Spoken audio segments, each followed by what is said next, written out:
I think it's very sad, actually. I'm surprised that it wasn't, the public wasn't notified a long time ago. When you take tests, medical, as a male, that test is very standard. I don't know if it's given to everybody, but it's given just about. And it takes a long time to get to that situation. And I think somebody's going to have to speak to his doctor, if it's the same, or even if it's two separate doctors. Why wasn't the cognitive ability, why wasn't that discussed? And I think the doctor said he's just fine, and it's turned out that's not so. President Biden was diagnosed with cancer before, and then I want to ask you about reconciliation. Why haven't you increased the sanctions on Russia yet? Well, because I think there's a chance of getting something done. And if you do that, you can also make it much worse. But there could be a time when that's going to happen. Yep.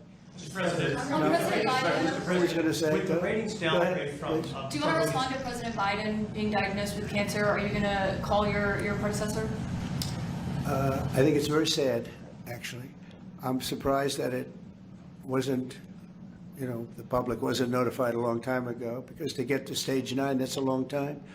I just had my physical. You saw that. You saw the results of that particular test. I think that test is standard to pretty much anybody getting a physical, good physical.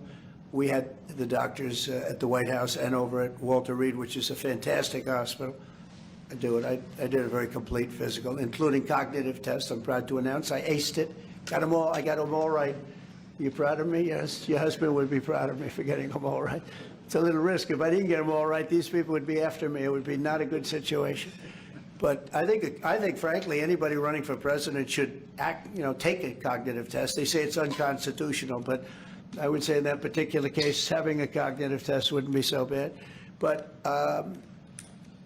when you take tests, medical, as a male, that test is very standard. I don't know if it's given to everybody, but it's given just about.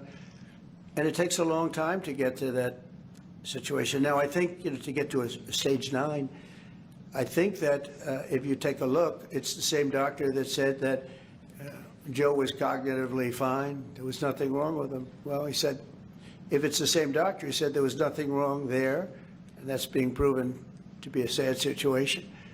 And the auto pen is becoming a very big deal. The auto pen is becoming a big deal because it seems like that maybe was the president who ever operated the auto pen. But when they say that that was not good, they also, you have to look and you have to say that the test was not so good either. In other words, there are things going on that the public wasn't informed, and I think somebody's going to have to speak to his doctor, if it's the same, or even if it's two separate doctors. Why wasn't the cognitive ability, why wasn't that discussed? And I think the doctor said he's just fine, and it's turned out that's not so. It's very dangerous. Look, this is no longer politically correct. This is dangerous for our country. Look at the mess we're in. You're talking about all these questions on Ukraine and Russia that would have never happened. As an example, if I were president, would have never happened. The other thing is you have to say, why did it take so long? I mean, this takes a long time. It can take years to get to this level of danger. So it's a very, very sad situation, and I feel very badly about it. And I think people should try and find out what happened, because I'll tell you, I don't know if it had anything to do with the hospital. Walter Reed is really good. They're some of the best doctors I've ever seen. I don't even know if they were involved, but a doctor was involved in each case. Maybe it was the same doctor, and somebody is not telling the facts. That's a big problem.